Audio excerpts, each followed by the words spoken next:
뒤에 분들도 한번 인사하시죠. 고맙습니다. 네. 예, 예. 고맙습니다.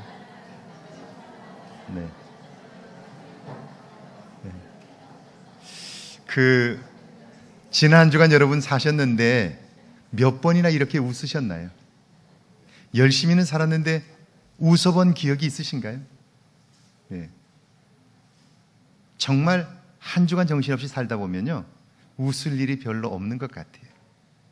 그런데 우리 그때 여러분 기억해야 할 것은요, 웃을 일이 있어서 웃는 게 아니고요, 웃으면 웃을 일이 생기는 거예요. 할렐루야. 사람들은 누구나 행복하길 원합니다. 즐겁게 살고 싶어 해요. 그래서 정말 열심히 삽니다. 그런데 행복하다고 느끼는 사람들이 많지 않고요, 삶이 즐겁다고 그렇게 느끼는 사람들이 많지 않아요.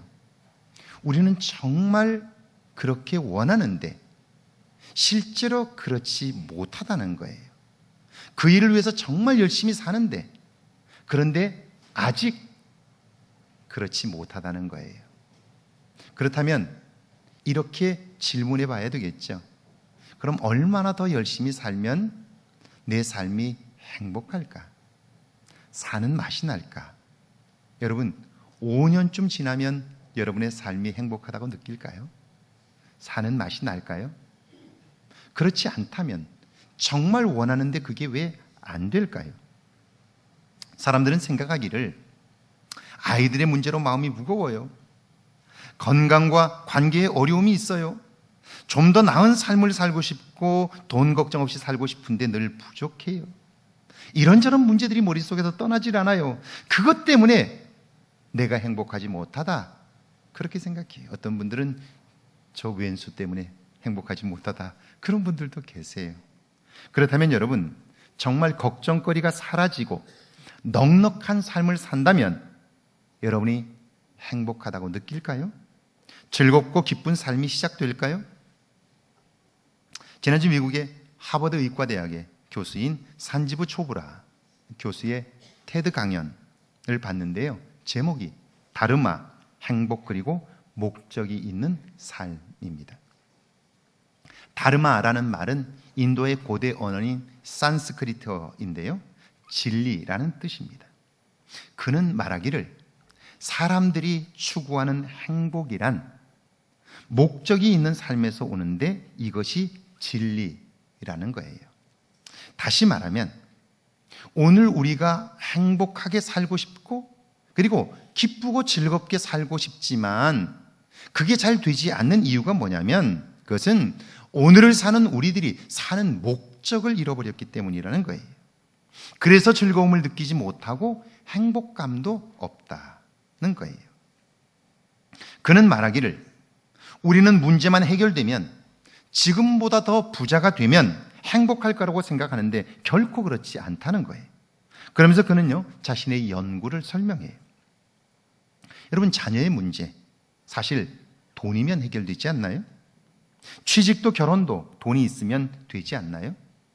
부자도 결국 돈의 문제이지요. 그래서 그는요, 2천만 달러, 우리 돈으로 237억 이상의 복권에 당첨된 사람들을 1년 동안 추적을 했어요. 우리 생각에 그 사람들은 너무나 행복해서 즐거워서 사는 맛이 난다고 소리치며 살았을 것 같은데 아닙니다. 대부분의 사람들이 불행해졌고요, 삶은 결코 달라지지 않았다는 거예요. 오늘 아침 신문 보셨나요? 여기 김제에 있는 정말 우애가 좋은 형제, 그 형에게 복권 1등이 당첨됐어요. 세금 제하고 8억을 받았습니다. 그런데 결과가 어떻게 된 줄 아세요? 그 일로 인하여 형이 동생을 죽이는 사건이 벌어졌어요. 오늘 아침에 난 신문 기사입니다. 우리 생각에는 횡재하면, 돈이 생기면, 그러면 우리가 꿈꾸고 원하는 행복한 삶이 시작될 것 같은데 결코 그렇지 않다는 거예요. 자, 우리는 그렇게 생각하고 열심히 사는데 왜 현실에서는 그렇게 되지 않을까요? 초보라 교수는 이걸 설명합니다. 복권에 당첨되면 사람들은요, 제일 먼저 자신이 하고 싶었던 일들을 시작해요. 멋진 자동차를 타고요, 대저택을 구입합니다. 그리고 화려한 크루즈 같은 여행을 시작해요. 여러분, 명품 자동차를 타고 동네에 나타났을 때 사람들이 얼마나 부러워하겠어요. 그때 그 기쁨은 말로 할 수 없을 거예요. 대저택을 구입해서 아내를 다 깨끗하게 수리하고, 그리고 아는 사람들을 다 초대해가지고 호텔식 이상의 음식을 준비하고 대접했을 때 그들이 와서 보고 얼마나 부러워하겠어요. 그리고 너무 좋다고 이야기할 때 뿌듯하지 않겠어요? 너무너무 행복하다고 느끼지 않겠어요? 그런데요, 그런 기쁨은 딱 3개월밖에 가지 않아요. 석 달만 지나면 그것은 그냥 집이고 차일 뿐이에요. 여행도 더 이상 즐겁지 않은 거예요. 이것을 그는 쾌락 적응 또는 쾌락의 쳇바퀴라고 불러요. 돈을 쓰는 일이 더 이상 즐거움이 되지를 않는다는 거예요. 의학적으로 더 이상 도파민이 분비되질 않아요. 도파민이 우리 안에서 막 넘치게 나와야, 그래야 이 즐거운 마음이 유지될 텐데, 이젠 돈을 써도 도파민이 나오지를 않는 거예요. 그러면 돈이 있으니까 어때요? 더 큰 기쁨을 얻으려고 돈을 물쓰듯 쓰게 되고요, 결국 탕진하게 되죠. 아니면 쾌락을 추구하다가 그곳에 빠져 불행해지게 되는 거예요. 결론으로 초보라 박사는 우리의 삶을 행복하게 해주는 4가지를 소개합니다. 그 첫째가 가족과 친구입니다. 신뢰할 수 있고 기쁨과 슬픔을 나눌 수 있는 사람들과 친밀한 관계를 형성하라는 거예요. 제가 항상 이야기하죠. 지금 내 곁에 있는 사람이 행복하지 못하면서 내가 행복할 수는 없는 거예요. 교인인 여러분이 행복하지 못한데 제가 행복할 수 없어요. 제가 행복하지 못한데 여러분이 행복할 수 없는 거예요. 제가 왜 여러분과 더 가까워지려고 노력할까요? 교회 일을 시키려고 그러는 게 아니에요. 저와 여러분 사이가 멀어지면 여러분은 시험에 들 가능성이 너무너무 높아요. 여러분의 삶은 점점 곤고해져요. 제가 아무리 좋은 얘기를 해도 받아들이는 여러분에게 계속해서 시험거리가 되는 거예요. 여러분이 왜 저와 잘 지내야 될까요? 그것은 제가 행복하지 않는 한 여러분이 행복할 수 없고, 여러분이 행복하지 않는 한 제가 행복할 수 없기 때문에 그런 거예요. 어차피 우리는 이 안에서 살잖아요. 아내가 행복하지 못한데 남편이 행복할 수 없는 거예요. 남편이 행복할 수 없는데 아내가 행복할 수 없는 것도 똑같은 거예요. 가족과 친구, 이 친밀함이 결국 행복감을 느끼게 해주는 거예요. 두 번째는요, 용서예요. 남을 용서할 줄 아는 능력은 미움과 같은 부정적인 영향에서 벗어나게 해줘요. 여러분, 얼마나 많은 생각이 지난 한 주간 동안 여러분의 머리를 스쳐갔나요? 그런데 우리의 머리를 스쳐가는 대부분의 생각들은 다 부정적인 생각들이에요. 안 된다, 못한다, 저놈은 이래서 안 돼, 요놈은 이래서 저래서 안 돼, 다 이런 생각들이에요. 사실은 우리가 삶이 힘들기 때문이에요. 이런 생각을 과감하게 여러분 떨쳐낼 수 있는 힘이 뭐예요? 그것은 용서할 수 있는 내적인 힘이에요. 남을 용서할 수 있는 내적인 힘이 있어야 부정적인 생각이 들어올 때 그걸 물리칠 수 있는 거예요. 내적인 힘이 없으면 결코 행복감을 느낄 수 없다는 거죠. 세 번째는 나눔입니다. 기부하고 봉사하는 일이 시간과 돈을 가장 충만하게 사용하는 방법이라는 거죠. 이 기쁨이 없이는 우리는 끊임없이 모으려고만 하는데, 더 많이 가지려고만 하는데, 그것은 어느 순간부터 더 이상 우리에게 기쁨이 되질 못해. 그걸 나누고 베풀 때에 우리는 비로소 사는 맛을 느낄 수 있게 되는 거죠. 네 번째는 감사입니다. 감사의 언어를 모르면 결코 행복과 대화할 수 없다는 말이 있어요. 여러분, 우리가 살아가는 동안 감사의 제목들을 발견하고 감사하기 시작하면 우리 안에는요, 나도 모르는 감동이 솟구치게 되는 거예요. 그리고 이 감사의 크기만큼 우리의 행복감을 느낄 수 있게 되는 거예요. 그러니까 감사 없이 사는 사람이 행복감을 느낄 수 있는 방법은 없는 거죠.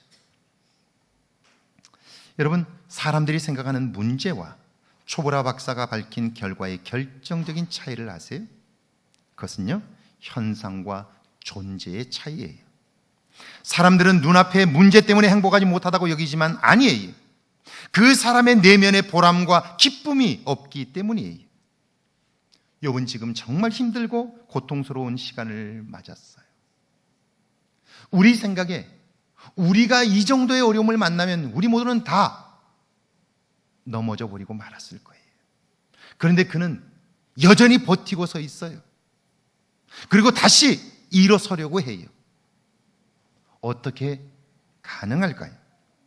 그는 가장 힘들다고 느끼는 그때에 그는 자신의 과거를 추억해요.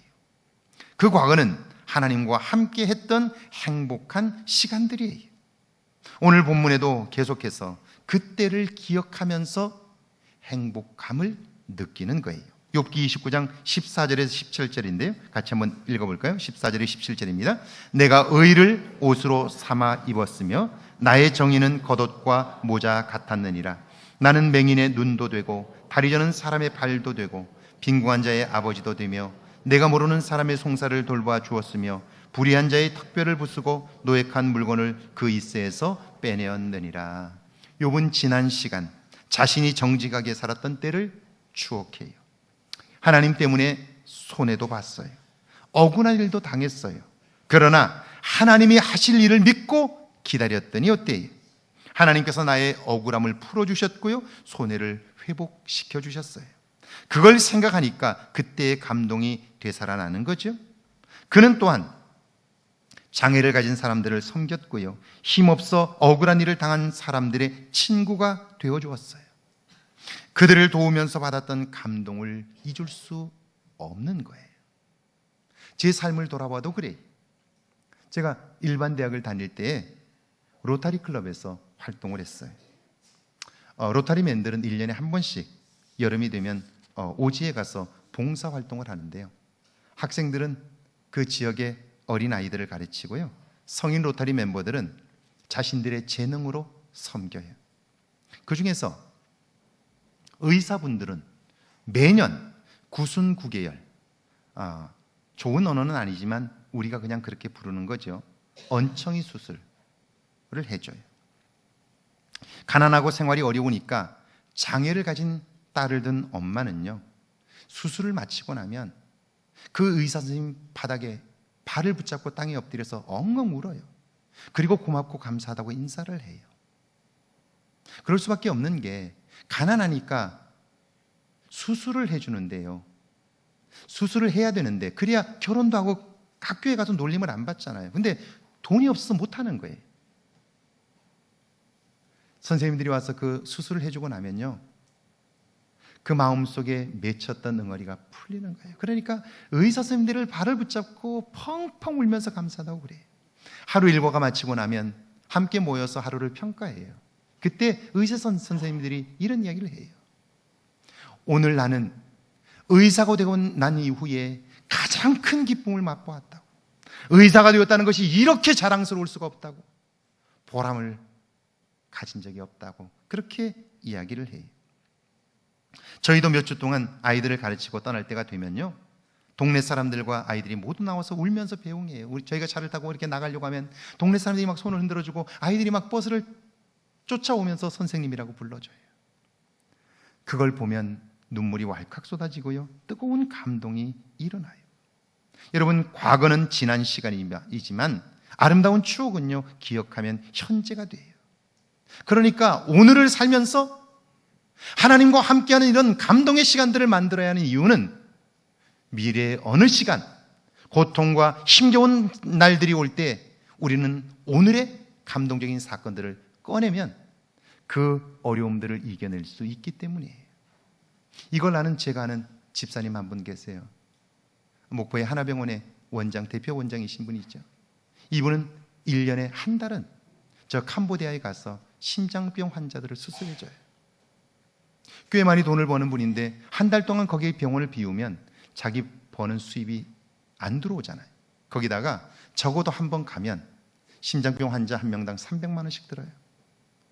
10명을 수술하면서 3천만 원을 자기 돈을 내놔요. 그런데 한 달을 하고 돌아오면 저하고도 카톡을 하고 소통을 하는데요. 돌아와서 올해도 다녀오셔서 저하고 통화를 했어요. 한 달을 가서 봉사를 하고 오면 1년을 힘있게 살 수 있는 이유를 발견한다는 거예요. 제가 고등학교 2학년 때 수요 예배를 드리는데 저 뒤에 앉아서 예배를 드리는데요. 우리 교회는 없습니다만은 시골 교회들은 다 있어요. 이 강단 위쪽에 샹들리에가 걸려 있어요. 제가 어느 날 저 뒤에 앉아서 예배를 드리는데 그 샹들리에가 너무너무 낡아서 흉물스러운 거예요. 알전구만 3개 달려 있어요. 그걸 보는 순간 제 마음이 아픈 거예요. 그래서 돈을 모으기 시작했어요. 몇 개월을 모아서 기도하면서 모아서 그 샹들리에를 갈았어요. 목사님께 말씀을 드리고 교체했어요. 그런데 그때부터 제 마음에 교회만 오면 그것만 보면 제 마음에 얼마나 큰 기쁨이 있는지 몰라요. 지금도 그 기쁨을 잊을 수가 없는 거예요. 자, 기억은요, 다시 돌아보면 현재가 돼요. 그렇기 때문에 그때의 감동이 고스란히 되살아나는 거예요. 욥기 29장 18절에서 20절을 한번 같이 읽어볼까요? 함께 읽습니다. 내가 스스로 말하기를 나는 내 보금자리에서 숨을 거두며 나의 날은 모래알같이 많으니라 하였느니라.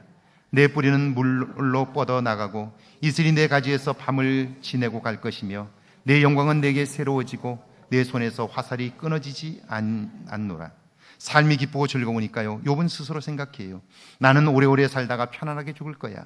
생기 있는 나무처럼 내 삶은 점점 새로워질 것이고 내 힘은 점점 더 왕성해질 거야. 여러분, 욥은요, 잘 먹고 잘 살겠다 그러는 말이 아니에요. 내가 지금처럼 보람과 기쁨이 있는 삶을 살면 평안할 것이다, 그런 이야기예요. 새 힘을 얻어 활력이 넘치는 삶을 살게 될 것이라는 거예요. 그래서 21절이죠. 같이 한번 읽어볼까요? 21절입니다. 무리는 내 말을 듣고 희망을 걸었으며 내가 가르칠 때에 잠잠하였노라. 그러니까 사람들이 나의 가르침에 희망을 걸었고요, 내 말에 귀를 기울였어요. 그래서 22절에서 25절이죠. 같이 한번 읽습니다. 22절부터 내가 말한 후에는 그들이 말을 거듭하지 못하였나니 나의 말이 그들에게 스며들었습니다. 그들은 비를 기다리듯 나를 기다렸으며 봄비를 맞이하듯 입을 벌렸느니라. 그들이 의지 없을 때에 내가 미소하면 그들이 나의 얼굴빛을 무색하게 아니하였느니라. 내가 그들의 길을 택하여 주고 으뜸되는 자리에 앉았나니 왕이 군대 중에 있는 것과도 같았고 애곡하는 자를 위로하는 사람과도 같았느니라. 내가 말하면 그들은 내 말을 100% 신뢰했는데요, 이것은 내 말이 마치 농사철에 이슬같이 요긴했기 때문이라는 거예요. 내가 한번 웃어주기만 해도 그들에게는 힘이 되었고요, 그들이 갈 바를 알지 못할 때 내가 그들에게 길을 제시해 주었어요. 어려움을 만날 때마다 위로하여 그들에게 힘이 되어 주었어요. 여러분 곁에 이런 사람이 있다면 어떨까요? 생각만 해도 든든하지 않겠어요? 그렇다면 그 수많은 사람들로부터 신뢰와 존경과 사랑을 받는 그 사람의 삶은 얼마나 행복할까요? 이것은 그가 많은 것을 가졌기 때문이 아니에요. 그는 자기 주변에 있는 사람들에게 끊임없이 관심을 가졌고요, 나누고 베풀고 관심하는 삶을 살았기 때문이죠. 지난 7일 미국의 시사 잡지 타임은 미국의 지미 카터 전 대통령의 감동적인 모습을 보도했어요. 이분의 연세가 올해 만으로 95세입니다. 10월 1일이 생신이니까 만 95세가 이제 넘었습니다. 그런데 이분이 전날, 그러니까 6일 날이죠, 집에서 넘어지셔가지고 이마에 14바늘이라 꼬맸어요. 그런 치료를 받았어요. 그런데도 무주택자를 위하여 집짓기 현장에 봉사하러 나타나셨어요. 수백 명의 자원봉사자들 앞에서 기도하셨고요, 야고보서를 인용하여 간단한 격려의 말씀을 하셨는데 제가 그대로 인용해서 여러분에게 들려드릴게요. 이렇게 얘기해요. 여러분의 삶이 평화와 기쁨 감사로 충만하지 못하다면 그것은 여러분의 잘못입니다. 하나님은 우리에게 자유를 주셨기에 기본적인 결정은 우리 각자가 하는 것입니다. 그 중에서도 나 자신이 어떤 종류의 사람이 될 것인가를 결정하는 일은 매우 중요합니다. 성공한 인생이 어떤 것입니까? 예수님은 가난하고 버림받았으며 젊을 때에 죽임을 당했습니다. 그러나 하나님의 뜻에 따랐기에 그분의 삶은 완벽했습니다. 그렇게 말해요. 이분은 예수님을 따라 살자는 격려의 말씀을 하시고는 망치를 차고 현장으로 나섰어요. 여러분, 지금도 지미 카터 전 대통령은요, 일주일에 2번 자신이 출석하는 교회의 주일학교 아이들을 가르치고 있습니다. 제가 몇 번 가봤어요. 집에서 교회까지, 침례교회인데요, 침례교회까지 한 300m 정도 돼요. 일주일에 2번씩 지금도 그 연세에 가서 주일학교를 섬기고 있어요. 저는 보지는 못했는데 거기 가서 들어보니까 지미 카터 전 대통령이 아이들을 가르치는 주가 되면 거기 시골이어서 아이들이 많지 않아요. 아이들보다 구경 온 사람들이 더 많아요. 기자들도 더 많고요. 그런데 진지하게 그 일을 하는 거예요. 여러분, 삶의 기쁨, 삶의 보람이 95세 된 노구를 봉사의 현장으로 지금도 이끌고 있는 거예요. 그리고 그걸로 기뻐하는 거예요. 오늘 여러분이 하나님으로 인하여 기뻐할 수 있다면, 여러분의 삶이 행복하기를 원한다면 여러분은 하나님을 위하여 어떤 헌신을 하시나요? 하나님과 어떤 아름다운 추억을 만들고 계신가요? 지금 하고 있는 일을 더 열심히 하면 얼마쯤 여러분의 삶에 기쁨이 생길까요? 행복감이 느껴질까요? 과거를 추억하면서 욥은요, 지금 그 감동을 다시 한번 경험하고 있는 거예요. 그리고 그 경험은, 그 감동은 오늘 나의 어렵고 힘든 현실을 이길 수 있게 힘을 제공해 주는 거죠.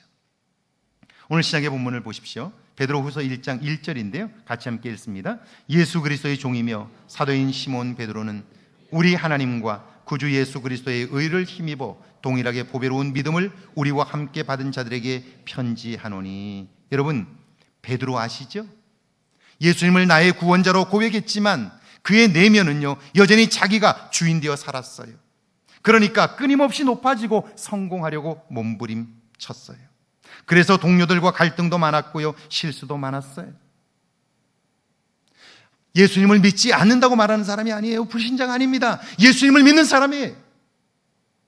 믿는다고 하지만 그러나 그의 내면에는 자기가 주인 되어 있는 거예요. 내면이 변화되지 않은 거예요. 그러니까 결정적인 순간이 오자 어때요? 위기감을 느끼게 되자 그는 자기 살겠다고 예수님을 3번이나 부인했어요. 삶이 추락하고 만 거지요. 이런 실패를 그가 경험했기 때문에 베드로는요, 오늘 본문에서 내가 누구인지 명확하게 선언하는 거예요. 그는 말하기를 자신은 그리스도의 종이라고 말합니다. 종이란 철저히 주인에게 예속되어 있고요, 절대적인 복종이 요구돼요. 그러니까 그리스도의 종이라는 말은 예수님이 내 생명의 주인이라는 뜻이에요. 종은 주인을 기쁘시게 하는 거예요. 그게 자기 삶의 목적인 거예요. 베드로가 나는 그리스도의 종이라고 말하는 것은 내 남은 삶의 목적은 그분을 기쁘시게 하는 것이다, 그렇게 말하는 거죠. 그뿐 아니라 그는 자신을 그리스도의 사도라고 말합니다. 사도란 보냄받은 자라는 뜻인데 오늘날로 말하면 전 세계에 나가 있는 대사입니다. 대사는 철저히 자신을 보낸 분의 이야기만 합니다. 자신의 이야기를 하는 순간 그는 대사직에서 내려와야 돼요. 여러분, 철저히 자기를 포기하고 나를 보내신 분, 그리고 나의 생명의 주인이신 그분을 기뻐하시는 삶을 사는 거예요. 그러면 그의 삶은 형편없을 것 같죠? 그런데 생각해 보세요. 종도 종 나름이고 대사도 대사 나름이에요. 아프리카의 가난한 나라 대사와 북미나 유럽의 대사는 국제사회에서 차원이 다릅니다. 하물며 구원자이시며 생명의 주인이신 예수 그리스도의 종과 사도라면 여러분, 그 권세와 능력은 대단한 거예요. 오늘 저와 여러분이 그리스도의 종이며 그리스도의 사도예요. 우리가 종과 사도로서 살기만 하면 우리의 능력이 아니라 그분의 능력을 사용할 수 있게 돼요. 그분의 권세를 사용할 수 있게 돼요. 그래서 우리의 삶은 우리가 상상하는 것보다 훨씬 더 놀랍고 큰 일들을 이루게 되는 거예요. 그래서 사도 베드로는 2절과 3절에서 이렇게 이야기하죠. 같이 한번 읽어볼까요? 2절과 3절입니다. 하나님과 우리 주 예수를 알므로 은혜와 평강이 너희에게 더욱 많을지어다. 그의 신기한 능력으로 생명과 경건에 속한 모든 것을 우리에게 주셨으니 이런 자기의 영광과 덕으로서 우리를 부르신 이를 알므로 말미암음이라. 베드로는요, 그리스도의 종된 삶, 사도된 생활을 위하여 제일 먼저 알아야 할 것이 있다고 말씀해요. 그것은 하나님이 누구인지, 우리 주 예수 그리스도가 어떤 분인지 알아야 한다는 거죠. 이때 안다는 말은 심오하고 완전한 지식입니다. 그러니까 내가 그리스도를 구원자로 안다는 것, 하나님을 창조자로 안다는 것은 바로 그분은 죄인된 나를 구원하신 유일하신 분임을 아는 거예요. 우리가 하나님을 안다는 것은 그 하나님이 나를 지으신 분임을 알게 되는 거예요. 나를 구원하시고 나를 지으신 그분을 알게 될 때 우리는 그분으로 인하여 은혜를 경험하게 돼요. 그것을 온전히 믿게 될 때 우리 안에 평강이 있게 돼요. 그 은혜와 평강은 우리 속에서 기쁨을 만들어요.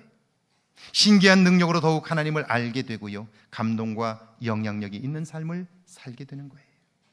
제가 가끔 우리 직분을 받은 권사님들에게 전화해요. 권사님, 이것 좀 도와주시면 좋겠어요. 목사님, 저 못해요. 전 안 해요. 이렇게 얘기하는 분들이 계세요. 여러분, 만약 교회가 그걸 원한다면, 내가 할 수 없는 형편이라면 미안해해야 돼요. 그건 당당한 게 아니에요. 직분을 받았기 때문이에요. 그것은 감당하지 못하는 미안한 마음이 있어야 돼요. 그런데 어쩌면 그렇게 당당해요. 이것은 우리가 우리의 직분을 받았지만 그 직분에 대한 응답을 하지 못하고 우리를 부르신 하나님을 알지 못하기 때문이에요. 보람과 기쁨은 그분 안에만 있어요. 행복한 삶, 감동 있는 삶은 그분에게만 있는 거예요. 그분이 우리에게 주실 때만 가능한 거예요. 사랑하는 여러분, 한 걸음 더 하나님께 다가서십시오. 그분이 행하실 놀라운 사건들을 사모하십시오. 예배와 기도로, 경건한 삶으로 살아계신 하나님을 만나십시오. 그것이 오늘 여러분의 삶을 기쁨과 보람으로 인도할 거예요. 미래의 시간에 또 다른 능력이 되어 여러분의 삶을 풍요롭게 할 거예요. 이런 은혜와 평강이 여러분의 삶에 있기를 주의 이름으로 축원합니다.